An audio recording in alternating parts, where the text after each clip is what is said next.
Good afternoon, baseball fans. It is Friday, December 15th, and this is a special bonus episode of Bourbon and Baseball. I don't remember what number episode this is, but again, it's a special bonus episode, so consider you guys lucky because we have a very special guest with me today, and this is Geoff Blum from the two-time winning World Series Astros color commentator. You know him, you love him. I typically only call him Blummer, and for like a hot minute, I had a brain fart. Well, what's his first name? I don't remember because I always call you Blummer or Blum in my head, and I'm like, it starts with a chi. Oh, Geoff, Mhm. that's what it was. Yes. So again, Geoff, thank you so much for. That sounds weird. I'm gonna call you Blum. Blum, thanks Yeah, so much for please do. coming on the show. And I just wanted to shout out. I say our good friend, like I actually am really good friends with him, but we're kind of friends. Marco for Oh, he's the best. Yeah, yes, sup? I Marco love it. over at Ram Shirts. We love him. And when I first got into the like podcast game or whatever, he sent me some swag and he sent me one of these little fun patches, Oh, it's even Bleacher autographed. Blums. Look at It's you. even autographed. Yeah. So Marco, thank you for that. I appreciate you.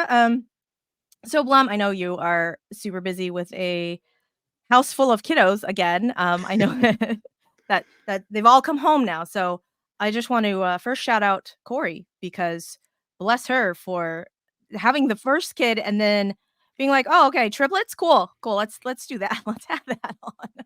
Yeah, no, the only reason I am sitting here talking to you at this given moment is because my wife is so amazing in doing all of that. Now, you take into account, living with a ball player, our schedules are crazy, the travel, and then add 4 kids to it, and then just the miracle of birth in itself, and then in the matter of 3 years, have 4 kids. It's pretty remarkable. But yeah, she's definitely the glue.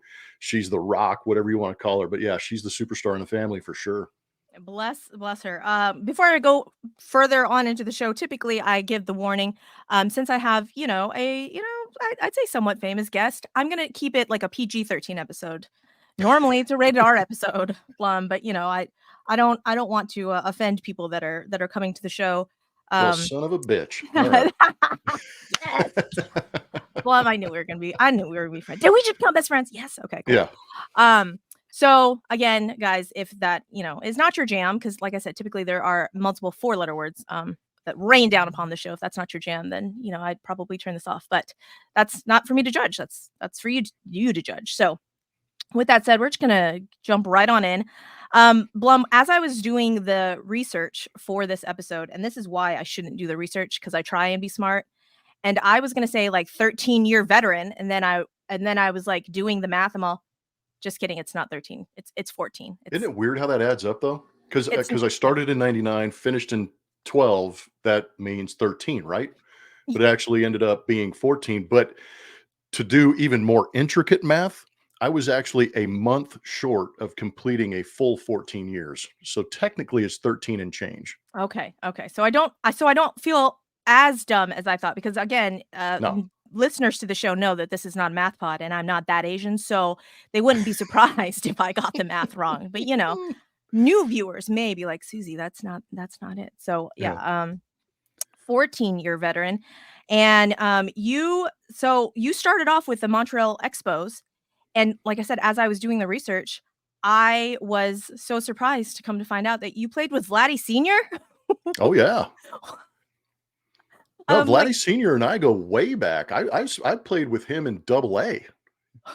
so just a few years back then. Just a few years back then. Um Yep. I short story, I am a there's a before baseball Suzy and an after baseball Suzy.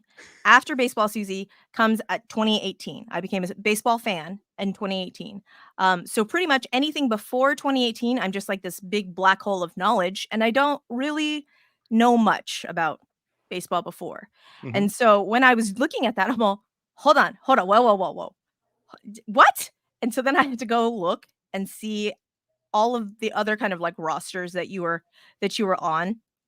And so then I'm like writing down these notes and I'm all, hold on. He played with Paul Goldschmidt too? Oh, yeah. So I was like, oh, all right, there we go. D-backs, Paul Goldschmidt. And again, in my brain, Paul Goldschmidt is a Cardinal and never a D-back, and I'm all, "Wait, I what?" know. So, my brain Texas was a State little great broken. Paul Goldschmidt. Again, I just brain just a little broken. I was like, "What?" I But was that amazed. isn't that part of the fun is to be able to look back and see some of those things? Because there's even, I playing on 6 teams over 14 years, the crossover and the contamination that I've created in my career is lengthy. So it's kind of cool to be on that spectrum of playing against guys like I faced Oral Hershiser, my first year, and then I've also faced Max Scherzer, played with Paul Goldschmidt. So it's kind of like it's unique. I'm kind of in that, when the Goldschmidts and the Scherzers and guys like that start to phase out of the game, that's when I'm going to start to lose touch with some of the game, some of the contemporaries that I played with. But I've been lucky enough to play as long as I did. But I played with some great players and great dudes. Yeah, like I said, I don't know why I was shocked, because in my brain, again, like, I was like, "Montreal Expos," like, I don't even know anybody on that team, and then, again, I was like, "Oh, no, no, I recognize a couple of names." So, Hmm. random trivia. Do you know what team you hit your first home run off of? Oh yeah, Colorado Rockies, Mike DeJean. So then you also know what team you hit your last home run off of. Oh damn, I didn't even think about that. Colorado Rockies. That was Esmail Rogers, I think. Yes. Yes, it was. Yes. Uh-huh. Holy cow! Talk about full circle. I did not even put that together. That's hilarious. Yeah. So Colorado Rockies holds a special place in your Yeah. heart, maybe. You, Now, you know maybe, I what's don't know. even crazier is that the second home run I hit in my career was off of Daryl Kyle. Really? Yeah, he was pitching for the Rockies in 1999, and I faced him the next day after hitting that home run off of Mike DeJean. Wow. Yeah, Oh, there, see? See, it all all kinds comes of back to the Astros. It all comes back. all kinds of fun that we're having here. So, like you said earlier, you played with, 6 different teams. You were shortstop, second, third, util infielder, switch hitter. As you were, like, growing up, did you have a favorite position, and were you like, Hmm. "Hey, I can bat left and right? Let's do this." You know what's crazy about that is, yes, I grew up as a shortstop. I mean, the second I was able to put on a glove and run on the field for whatever reason, I was placed at shortstop and just kind of grew into the position and continued to grow, which was kind of unique. Just playing that position at 6'3". The guy that I looked up to was Cal Ripken because he was that first true, tall, large shortstop. So I watched a lot of what he did and listened to what he had to say about anticipating the ball, and just really kind of using some of that intuitiveness to make him a better shortstop because we don't have the quickness that maybe, a Jeremy Pena or some of these other guys have. And we had to accommodate or make up for that lack of quickness by being in the right spot or at least in the vicinity to make the play. And I played shortstop all the way through high school. I got recruited to go to Cal as a shortstop, played as a shortstop, drafted as a shortstop, and my goal was to make it to the big leagues as a shortstop, and then we'll figure it out from there. Right? And I was actually lucky enough to break in 1999 and play, I think, 30 some games at shortstop for the Expos my rookie year. And I really think that helped sustain my career, knowing that I had that lengthy experience at shortstop. It allowed me to move to different positions and show the athleticism and become that utility guy. But interesting enough, I did not learn how to switch hit or hit left-handed because I was a natural right-handed hitter. I did not learn how to hit left-handed until my freshman year in college. Really? Yep. And So when I and all got of a sudden you're like, "Hey, let's do this." How did that yeah. happen? Well, it wasn't pretty, to be honest with you, because I showed up at Cal. I was that cocky 18-year-old kid who got the one of the few scholarships they're handing out. There were guys on our team. I think our shortstop at the time was like 21, 22 years old. And I'm like, hey, bro, beat it. And we go into fall ball, and our head coach, Bob Milano, who I absolutely adore and am thankful for him and all of his wise thoughts that said that I could hit left-handed. And Uh-huh. he pulled me into his office, sits me down and goes, "Hey, you're going to learn to hit left-handed." And I was like, "Dude, you're an idiot." I'm like, I'm like super awesome right-handed hitter. And he's like, "I think that you could do it." And I goes, "I want to see if you can do it." And we went into fall ball. I proceeded to go, I think, 0 for fall ball. I did not get a hit. Yeah, Oh, it was gross. And I mean, it was weak contact, pop uh-huh. up, rollover. I mean, it was, and I was getting, we're facing junior colleges, and I'm going, how Right, am I supposed to play D1? And I can barely make contact on these guys. right. But I walked into Bob Milano's office after fall ball, and I kind of sat down, and I was like, just furious. And I was like, I can't believe you made me do this. There's no way I can make this happen. I tried. I'm done. I'm hurting the team. I'm hurting my efforts. I'm embarrassed. I want to stop. And just to give you an idea, Bob Milano, he was as old school as it got because he had 2 cups of coffee burning. He had a cup of coffee in front of him. He had a dip, a chaw, and a cigarette. And we wore these like, yeah, it was amazing. And we wore these like slickers, when we Uh-huh. worked out. And it was just infested with just drips of chew and tobacco and stuff. And he leans back and he goes, he goes, well, son, the way I see it, you've got 2 choices. You can stop switch hitting and you can, lose your scholarship and go home. Because I didn't have my parents weren't wealthy enough to send me to college. I was just riding the scholarship. Right. He goes, or you could go back in that cage and figure it out. And I was like, well, damn, I want to play baseball. I'm like, so I immediately went in the cage. And I mean, for the next, what felt like, 6 months, over the off season, I just continued to hit in the cage until I figured it out. So when I got drafted in 1994, my left-handed swing was only 3 years old. And that's what's kind of Wow. cool. Yeah. Wow. That see the nuggets that I can find out. Yep. That is awesome. Hmm. So then when you transitioned into the switch hitting role and then Hmm. like the teams, so you said that you started 30 games at shortstop and then the Yep. Expos said, "Hey, can you play some second?" And you said, "Absolutely." I mean, is that something that you had done beforehand or were you like, "Nope, we're just gonna figure it out because that's what they asked me to do?" Yeah. Well, basically, yeah, that's what it was. So at the end of the 1999 season, I played 30 games. I freaked out, hit 8 home runs, and all of a sudden, Felipe Alou, who I mean, I owe a lot to, uh, kind of showed up in spring training the next year. Orlando Cabrera was the shortstop. He's healthy, so I knew I wasn't going to be the opening day shortstop. But they liked the way I swung the bat from both sides of the plate. So they, Felipe Alou's like, oh, can you play another position? And I said, I played a little bit of second base in the minor leagues. Didn't play, I mean, maybe a handful of games at third base and never played the outfield. So he's kind of going around. He goes, "Oh yeah, can you play a left field?" And I'm like, "Oh hell yeah!"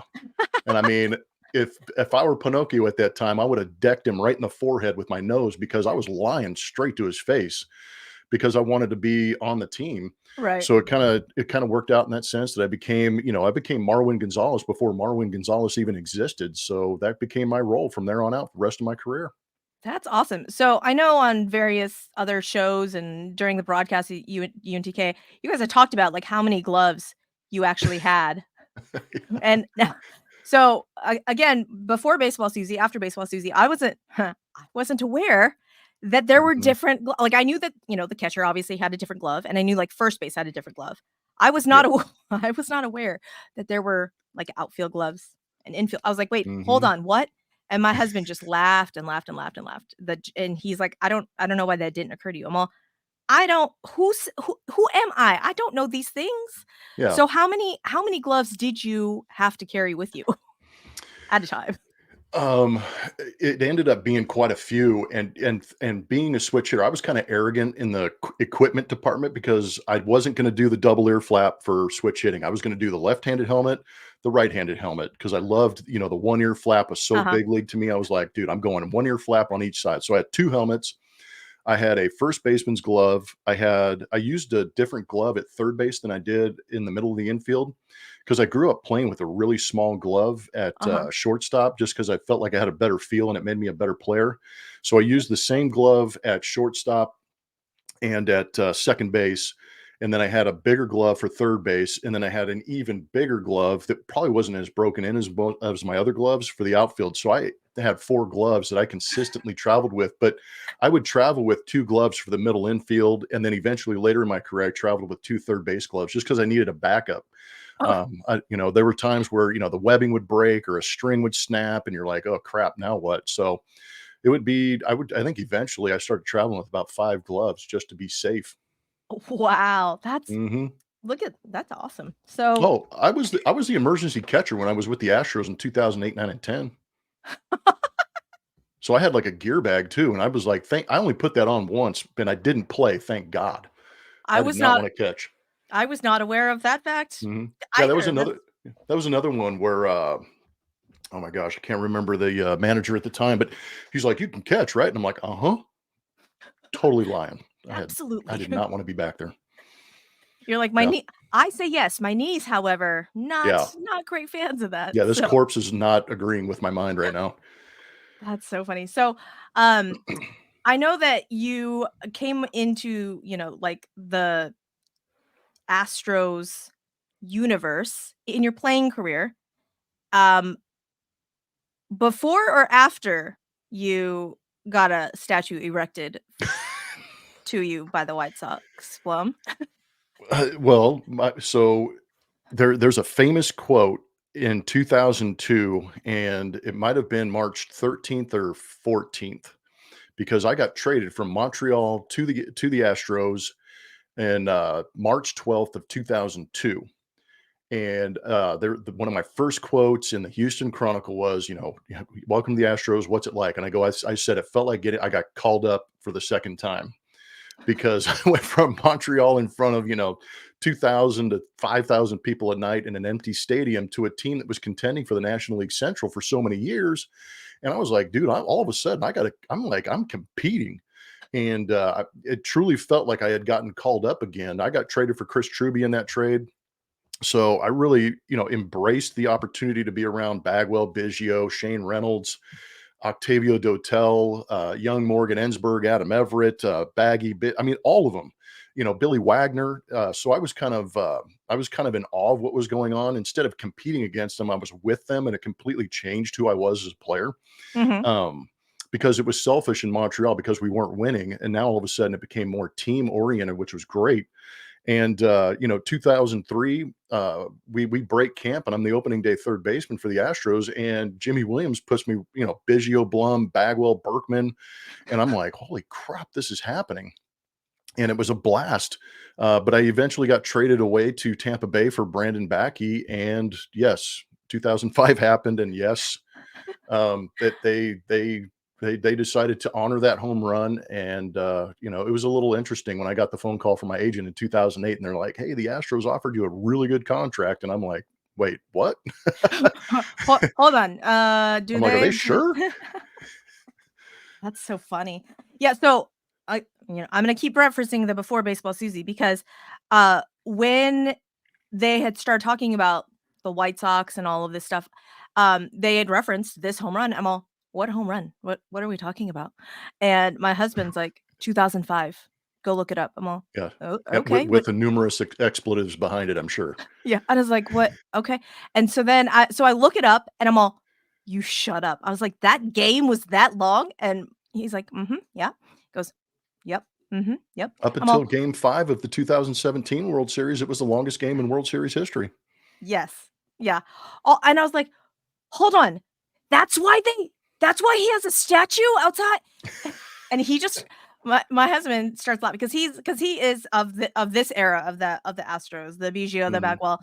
And so he it kind of tickles his fancy, if you will, that I'm just now learning about all of this stuff.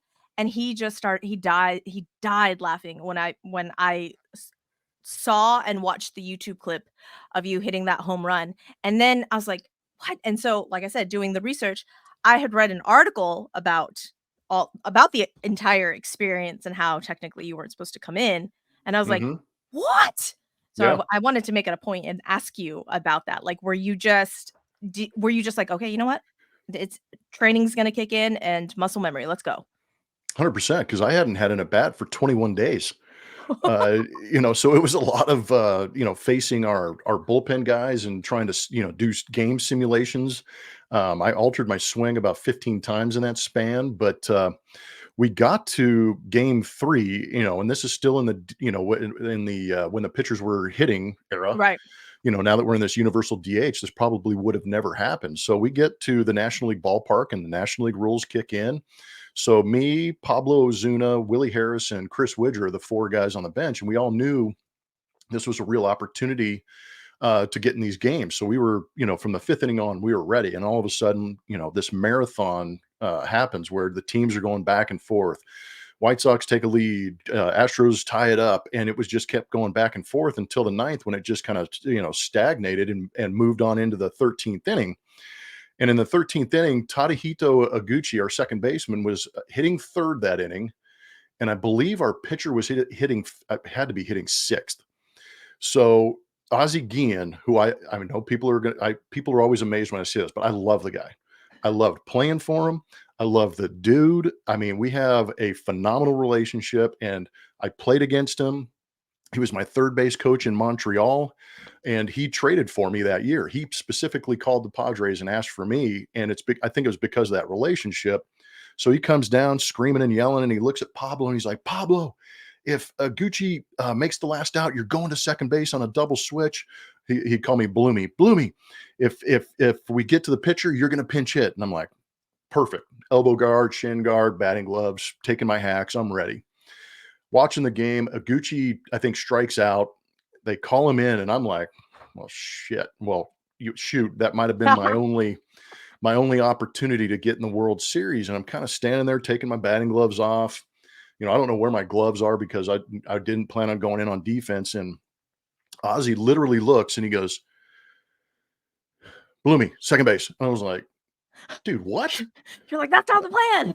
I'm like, I was not ready for this. I hadn't thrown a ball in 13 innings or whatever it was. So I had to run in the clubhouse or find my glove wherever I stashed it and ran out to second base. And keep in mind, I played shortstop and first base and third base the entire season with the White Sox. This, I think, might have been my first appearance at second base.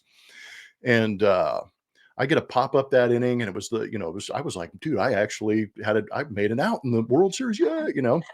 And I'm hitting third the next inning behind Jermaine Dye, Paul Konerko, Geoff Blum. And Jermaine gets a base hit. He eventually became the World Series MVP. And Konerko's up there, and he could have been the MVP of the World Series the way he was swinging the bat. And I'm sitting there going, bro, I'm going to have to bunt because Jermaine's already on base. Konerko's going to get on base. Right. Jermaine is an okay runner. Paul Konerko is the slowest man in baseball. I mean, he was the Albert Pujols before Albert Pujols.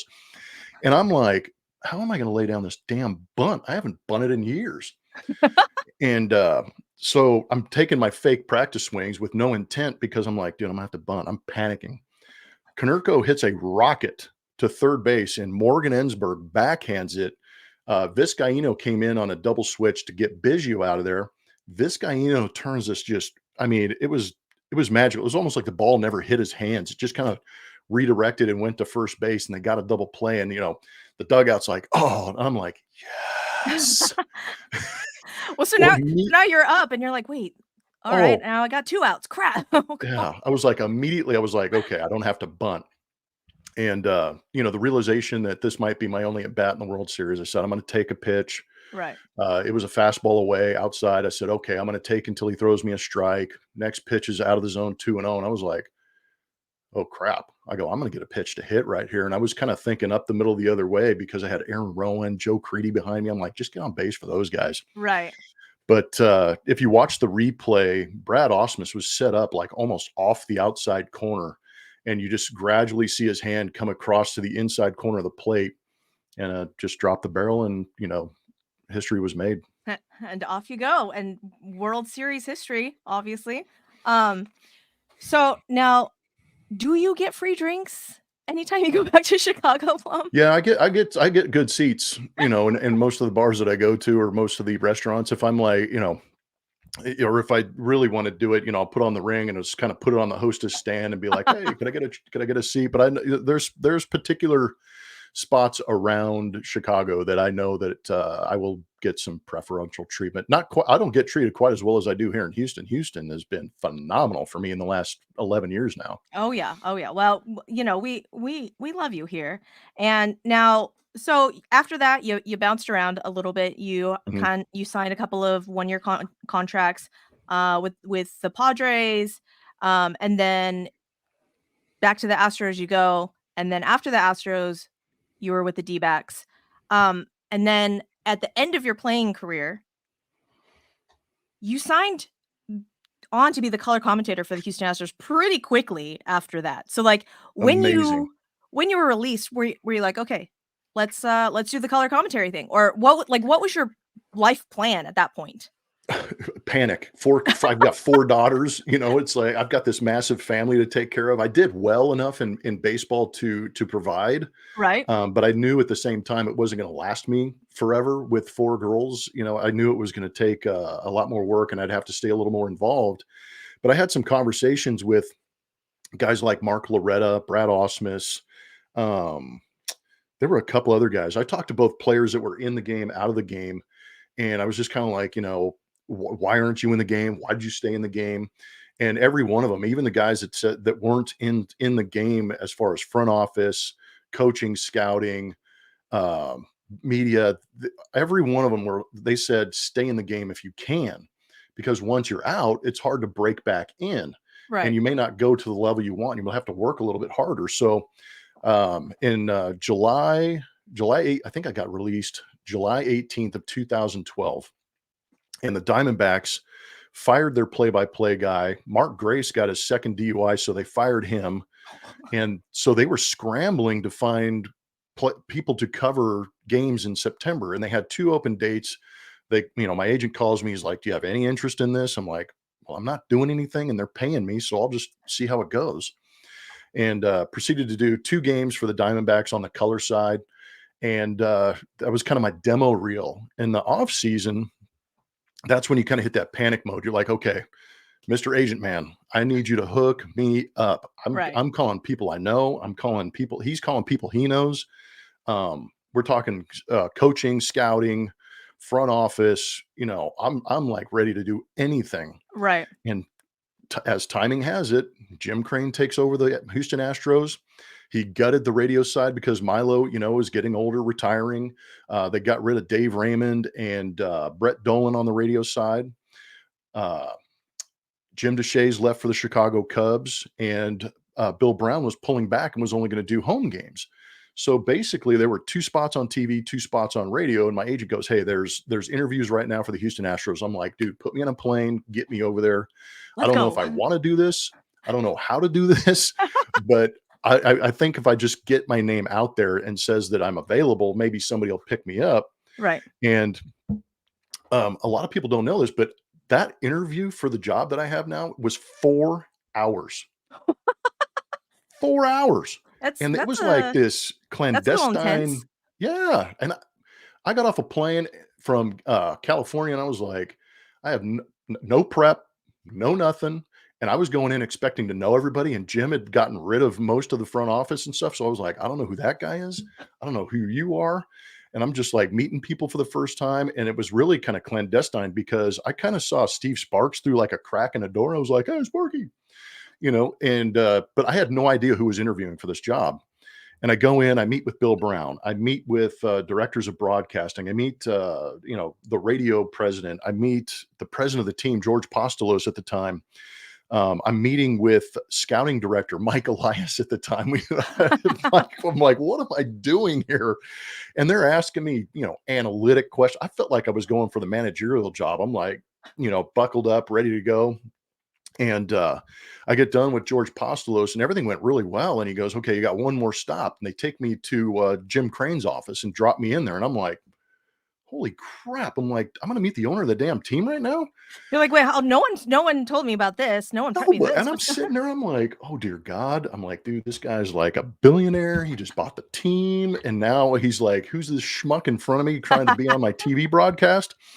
And I tell you what, it couldn't have gone better. I mean, he sat down and he was the most regular dude out of all the meetings I had. He was laid back, relaxed, respected me, asked the right questions. He was telling me he was telling me stories about Bud Selig and trying to purchase I mean, I was like, I'm getting like all this information. I'm like, dude, he has to hire me.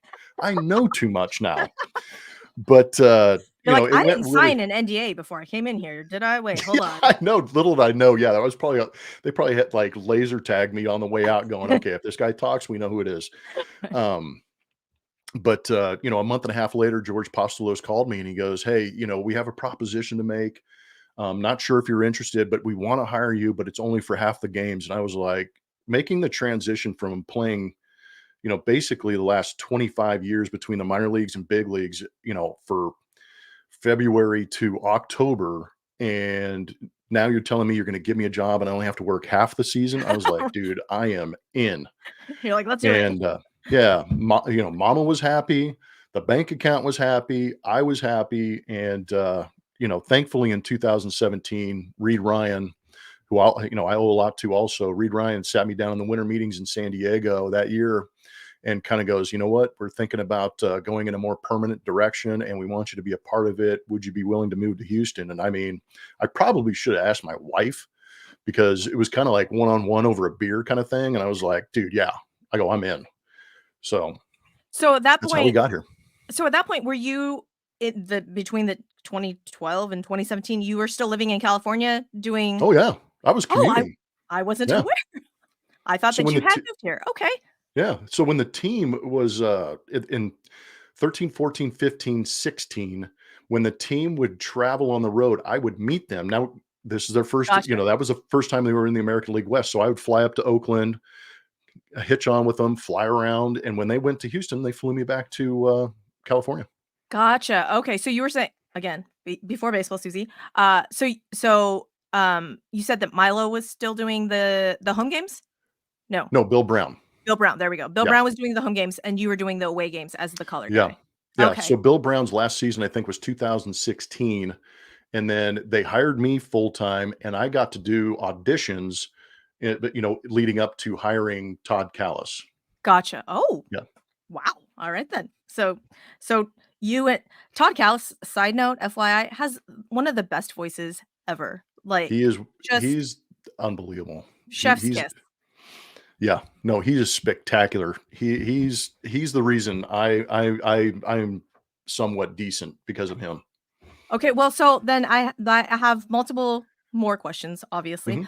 Mhm. Now, did you do any sort of a voice training or speech, anything, Blum? Because there's a lot of players these days that you see in interviews, and me personally, I'm all, "Sir, I need you to go practice in a mirror, and I need you, I need you to go figure something out because Mhm. between the and the I can't just I need you to please go practice." And there's Mhm. some of those players that transition into color guys or analysts, and they still speak that way, and it kind of drives me insane. And so, not like my compliment means anything to you, but hats off to you, sir, because Thank you. between you and TK, it's smooth. It's very smooth, and there is some you can tell that there's been some practice there, but I need to know, like, Yeah. was there much like, how well did you do beforehand? So, interesting thing is, you know, during my playing career, I never turned down an interview, whether I won the game, lost the game, didn't play in the game. If somebody put a microphone in front of me, I was like, I'll talk. I'll give you a sound bite." And a lot of the impetus for that was the fact that I wasn't the superstar. So I figured if I talked more and stayed a little more relevant, teams would keep me around a little bit longer. And it kind of started this relationship, and I think a lot of it helped with being in the National League East. So we were going through New York and you know, the Mets all the time. Okay, okay. So I got a lot of experience with the New York media, and I developed relationships with them. But it wasn't really until I got to San Diego where I really started to kind of find a voice or find that practice that you're talking about, because I agree with you 100%. It's all about repetition. It's about the practice, and it's the same mentality for me as it was as a player. If something isn't working, I'm going to work until I figure it out Right. and I can be more consistent with it.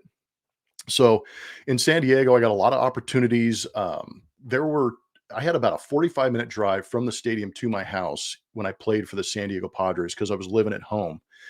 So at night after games, I would actually get on, you know, throw on the wired earpods and Mhm. AirPods, whatever they were called, and I would do ESPN radio that entire drive home, doing late night radio. So it was great for me to be able to kind of debrief what happened in the games, talk about other stuff around the league, and then also just be talking consistently and getting used to the reps and getting used to the voice. And then I eventually hosted a couple of 3-hour morning shows in San Diego. Oh, wow. Yeah, I got some great opportunities and created, Darren Smith and Marty Caswell down in San Diego are phenomenal people, and they gave me all kinds of great opportunities. But it kind of perpetuated and just kind of led to, when I went back to Houston, I already had the reputation there and established some equity in the city. So coming back in 8, 9, and 10, I knew I was going to have to work extra hard to endear myself to the fans again after '05. I And don't then, know why. Why would you have to do that? I yeah, don't right. know. Yeah. If I'd only known you back then, that would have been that much easier. Yeah, this is true. This is true. Yeah. But then there wouldn't have been a before baseball Suzy and an after Yeah. baseball Suzy. So, uh, And then, but with the oh, Arizona oh, Diamondbacks, just to kind of give you another ideas, I did the 2 games, and Tom Candiotti came into me before the second game I did. And he's like, "How's it going?" I go, "Dude, I suck." I go, I'm having a hard time putting numbers to what I'm seeing and what's going on. And he took his hand and like went to my desk and just went and just literally threw everything off of it. I was like, "Bro, what are you doing?" He's like, he goes, "What did you do what did you do for the last 14 years?" I said, "Play baseball, man." And he kind of points to the field and he goes, "Tell the fans what you're seeing." He goes, "Don't worry about putting a number to it. Tell them what you're right. seeing and why you're seeing it." And that's where it kind of, that's where I started to jump off a little bit and go, okay, that it's a little bit easier. And I knew that I'm not as professional maybe as most people would want, but I think that kind of gives a little more personality to me and allows me to explain the game a little bit more. But just going back to Cal, I think my Cal reputation and my schooling at Cal really comes through in the broadcast. See, and like I said, I watch a lot of baseball, not just Astros baseball. I watch a lot of other broadcasts as well, Mhm. and I will watch or not watch some games dependent on said broadcast team. And I do the so, same thing. uh, It's one of crazy. one of my absolute favorites is Kevin Brown or over at the Baltimore Orioles. Oh, so Absolutely, good. absolutely love him. Jason Benetti, and I Oh, I don't especially watch the White Sox for the play on the on the field, but listening to Jason Benetti talk, sometimes I'm like, "Can I just sit at your feet? I just wanna listen to you just talk, all of the he's talks." amazing.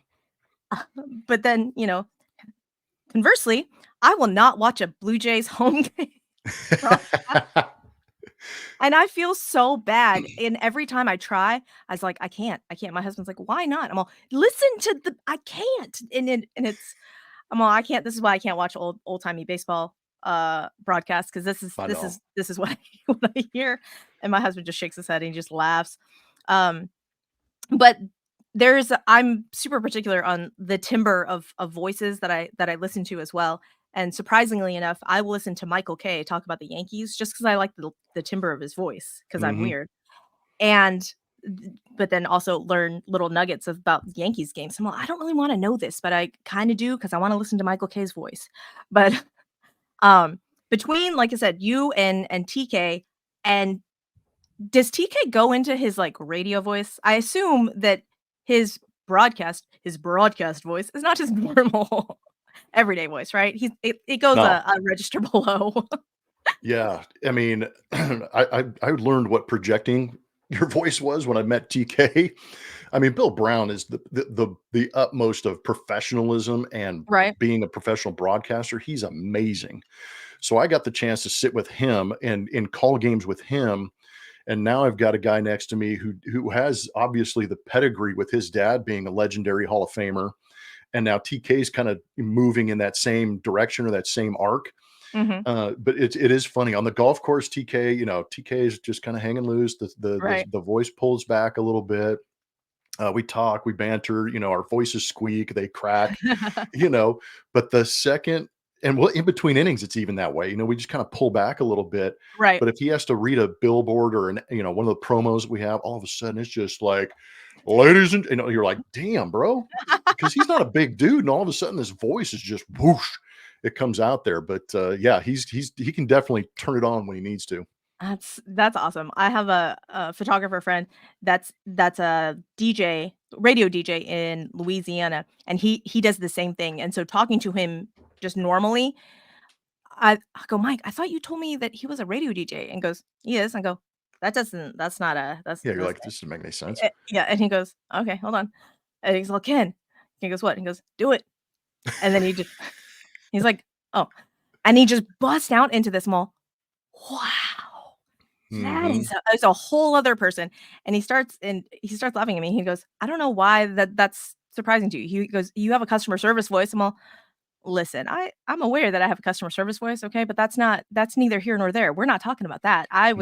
I was amazed that the man, and I again, listening to TK and you on the broadcast bantering back and forth is just highlight of my day. Just I need you to know this. So, um was there a time though, listening to other, like I said, broadcasts and color guys talking about their experiences transitioning over, they had to kind of remind themselves of how to speak about players. Normally, they're very careful on saying, well, that was a stupid play.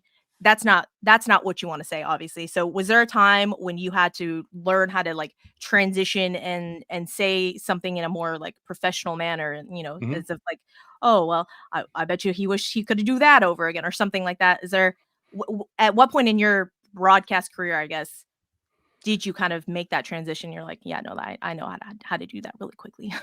Well, my goal, there were two things I wanted to do when I actually got the job to be a professional broadcaster. The first one was remember how freaking hard this game is, Yeah, because it really was. And I was not the superstar. I can't go out there and say that's not how I would have done it, because I'd listen to certain broadcasters, ex players, right, and you know what? I don't want to be that guy. I don't want to be like a back in my day type guy, or I wouldn't have done that if that was me. I didn't want to be that guy because I had my moment. My right. moments are gone. It's about these guys on the field. But I also think, and this is going to sound crazy, I also think it was a blessing that I was broadcasting for a team that was losing 100 games because, it kind of put the humility back in the game because these guys are fighting for their lives and they're not good enough. They're getting pounded on, yet they continue to fight. So I really wanted to respect that and understand how hard it was. So the first goal for me, and still is remember how hard this game is. Now it's even harder to call a game for a team that wins 100 games because they're so freaking good that when they do make a mistake, I'm like, what the hell's wrong with you, man? You didn't do that 2 weeks ago, Right, right. because they're that good. Yeah, So I've really tried to be diplomatic about critiquing and with critiquing how they play the game. And if I do critique them, I want to try and offer maybe if they worked a little bit harder, if they would have tried this, or they're going to use this as experience to be better the next time that play happens. Try and use it as a teaching moment as opposed to just going, that play sucked. That's why they lost. Because that's not doing any good to right, anybody watching the game. And then I've got to go on the field and have this guy going, man, why'd you tell me I suck? I'm like, I couldn't do that. I still right. want to be around these guys and I still want them to be comfortable enough to say, hey, you shouldn't have said that. You should have said that. This is what happened. Cause I want to know. I mean, I've had a couple of situations, over the years with Carlos, walk me through this play because from where I'm sitting, I didn't see the entire play, even though I'm watching the whole game. But on the field, it's just completely different. And Carlos is gracious enough to explain, well, this happened. I had this guy that, and this was my mindset before the play. So, I mean, those things really help me, and I try and use that moving forward. So, I took the right pill, and I said, I'm not going to forget how hard this game is, especially when hitters are facing 100 miles an hour. I didn't face that all that often. But the second thing for me is I want to broadcast to that 12-year-old kid, Right. whether it's like, whether it's the boy, whether it's the girl. I want to broadcast to that 12-year-old fan of the game because I love the game. I want to encourage the game and I want them to understand the game. So if I'm trying to explain, if I'm trying to talk, if Alex Bregman and I are talking hitting, Mhm. it's going to go over everybody's head. Or if I tell a story about a conversation I had with Tony Gwynn, they're going to go, what? Right. And so if I can explain it to a 12-year-old and give it a nice, quick, short soundbite, then I've done my job because I want everybody to go, oh, and like embrace the game and watch the game as they're learning and enjoying, obviously, what we've watched for the last 7 or 8 years with how phenomenal this team is. Right. Yeah, definitely a fine line of trying to figure out the quote unquote lowest common denominator essentially of how you want to go about explaining the game. You know, you can't really throw out, like Ex Woba and Sierra out Oh there and man, people are like, "I'm sorry, what Sierra what yeah. now?" Yeah. Let's break down that algorithm. Uh, Side note, again, I told you I'm not that Asian. I don't do the math, and I'm so upset that there's so much math in baseball. But No you know one what's told me. No one yeah, told me but that there was so much math in and baseball. you know what's funny to me is like we have moments where we get heavy on the analytics, and then we have moments where we don't talk about analytics. And there's actually people that are like, "Why aren't they bringing up the OPS plus?" I'm like, man. So I think that's kind of a credit to our show is that we try and bring up some of the analytics that can be attributed to the gameplay. Right. We don't want to inundate anybody with oh my, yeah, there's so many numbers out there where TK starts rattling someone off and I'm like, you're on your own, bud, because I'm lost. You're like, "Nope, that's not a thing Mhm, that we're gonna do." And one of the reasons I started this show in and of itself was to when I heard those terms, I would go and look it up and see what it meant and like how it related mhm. to the game. Good for you. And well, thank you. I appreciate that. And then break it down to those people that may not or do that in and of itself. And so but I do appreciate y'all doing kind of the explaining, of some of the things, and I'm sure that you'll get, the old crotchety guys that are watched baseball for 94 years, Mhm. like, "Oh, they're explaining it again. Can you Yeah, just shh, okay? The people are learning. We appreciate it." So I want you to yeah. know in case anyone never gets to you. I know probably not, No, but I appreciate that. Yeah, and I appreciate those like you who go out there and try and investigate a little bit more and get, because we're not going to explain it perfectly every night. But at the same time, we have to recognize that we work for a heavy analytic team, right. and some of that helps explain how damn good they are at putting together a roster. Right, or why Yeah, they have the guys exactly. on their rosters. There's a lot of So why. Yeah. so I know we are cutting it close, so we're gonna wrap it up here. But I wanted to ask the last kind of question: Is there? I know you said TK was one of those guys that has been super important in your broadcast career, but overall broadcast slash playing career, can you give me like I guess one of each in your broadcast career and your playing career, like your favorite guys or anyone that really kind of impacted you in the way that you play, the way that you broadcast? That's a good question, and I should have this nailed down by now. But I grew up in L.A. About 30 minutes east of L.A. So a lot of the TV that I watched was the Lakers and the Dodgers, unfortunately, and fortunately because of Vin Scully. But Vin Scully was amazing. I also got to listen to Chick Hearn. I'm not sure if too many people know of Chick Hearn in the NBA, but he broadcasted for the Lakers. Him and Stu Nance together were awesome. They were part of the entertainment of watching a Laker team. So I listened to a lot of them, but I also have been able to talk to a lot of guys, like you said, the Jason Benettis. Mark Gubaza is another guy that I really kind of leaned on early in my career, and now we've created this unbelievable friendship. Matt Vasgersian is a guy that I talked to. Mark Grant out in San Diego was actually one of the guys that kind of didn't really inspire me, but kind of said, you know what, I could do that and I could have fun doing it because Mark Grant does a very good job of calling the game, knowing the intricacies of it, but also having a good time at the same time. And that's kind of what I wanted to bring to it. And at the same time, I respected the hell out of Jim DeShays.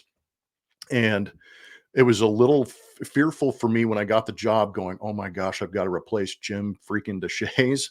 And I knew that I was not going to be able to do that. So I think knowing and respecting those guys kind of encouraged me just to be me Right. because I wasn't going to match up to any of those guys. So those are just some of the names and some of the voices that I've heard. And I like their cadence. I like the way they call the game. They're entertaining because baseball, even with the clock can get a little slow at times. We want to have fun. But as far as playing the game, and I say this all the time, it really had to be, obviously we talked about Vlad Guerrero. I was never going to be as good as that guy, but damn, I love the way he played the game, man. He played so hard and played with so much intent to go out there and do damage on it every single day that I was like, damn, if he can do it, I can do it, kind of thing. Not to that level, but I can Right. go out there with the same intensity. Yeah, because the skill sets are obviously different. Um, What? but getting in the clubhouse with the Biggios, the Bagwells, the Billy Wagners, like Billy Wagner, man, he had this controlled anger and intensity about him where, he just did not want to lose. He didn't want to give up a pitch. And, I learned that, how to play behind somebody like that. But then there's also the business like attitude of a Craig Biggio that you were just like, dude, how does this guy do it every single night? And he plays with this intensity. The dude's dirty every night. He's running out, two hop ground balls to the second baseman. I was like, okay, that guy's getting paid millions. He's Right. going to the Hall of Fame, and he's running harder than I am. Something ain't right in that equation. So I was like, okay, we got to change that. And then you add that to the Jeff Bagwell attitude, where he played equally as hard, but then you had the knowledge of playing the game. So I learned a lot from those guys, and I really give them a lot of credit. And it's not because I'm an Astro broadcaster or I have history with the Astros. It's a legit sincerity when I say that I learned a lot about how to play the game through those guys and trying to perform and compete as a team to win a pennant. And obviously, it helped out further down the road because I got to play, other than the White Sox, I was on a Western Division champion with the San Diego Padres with Trevor Hoffman as a closer, a young Jake Peavy.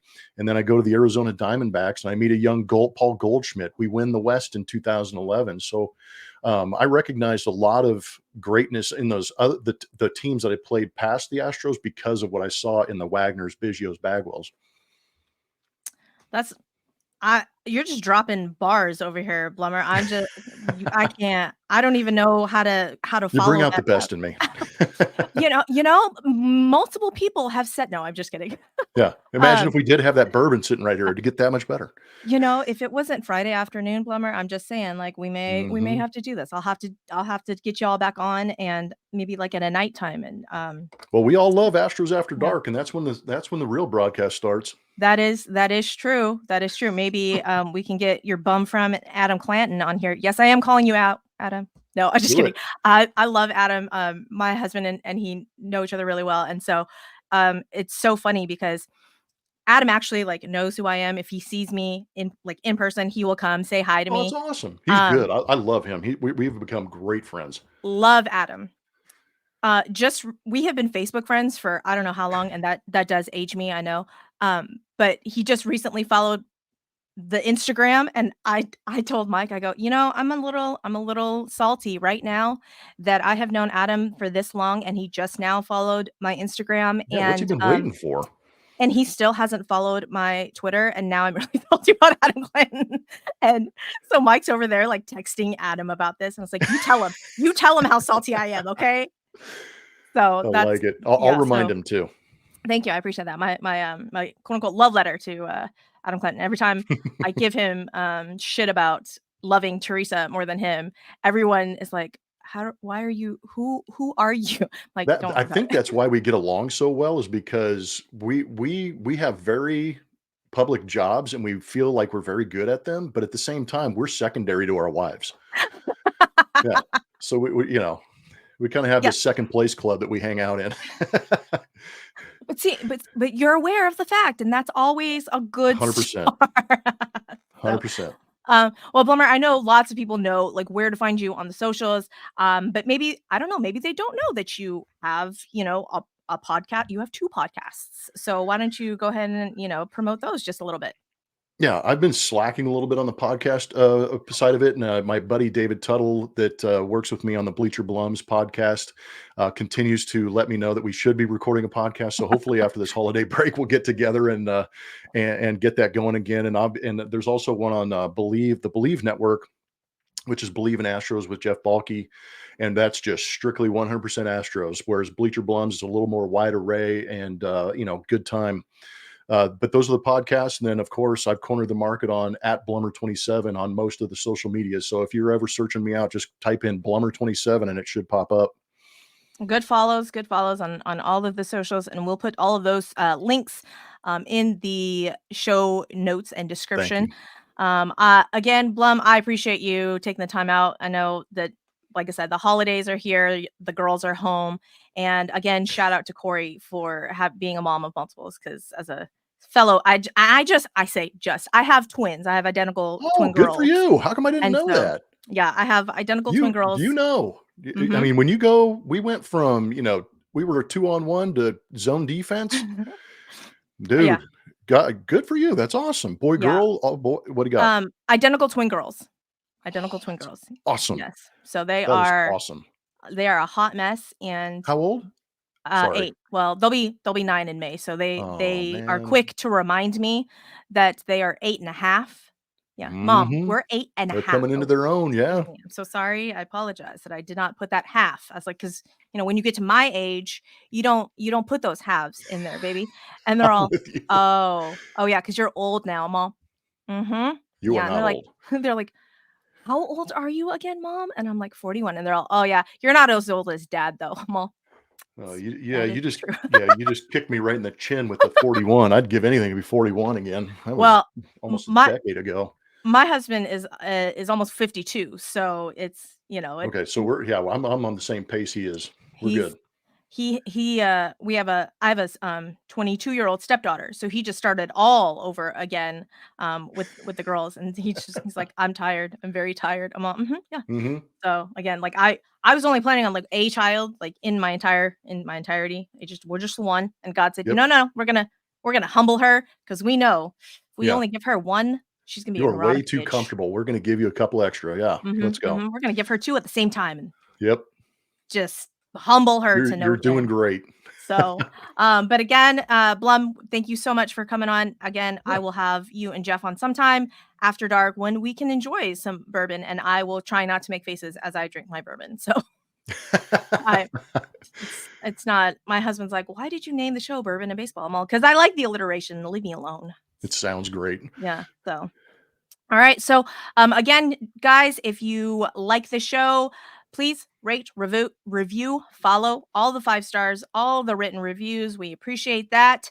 And again, Blum, thank you so much, and I can't wait to hear you and TK, and of course, Julia, because she's my favorite out of all of you. I'm very sorry about that, but Again, she's my I'm in favorite. second Mhm. place behind Julia too.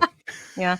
But again, you guys know that though. Yep. Can't wait to hear you guys again and on the Space City Home Network. That's a whole new thing. You How often nailed have it. you had to practice that?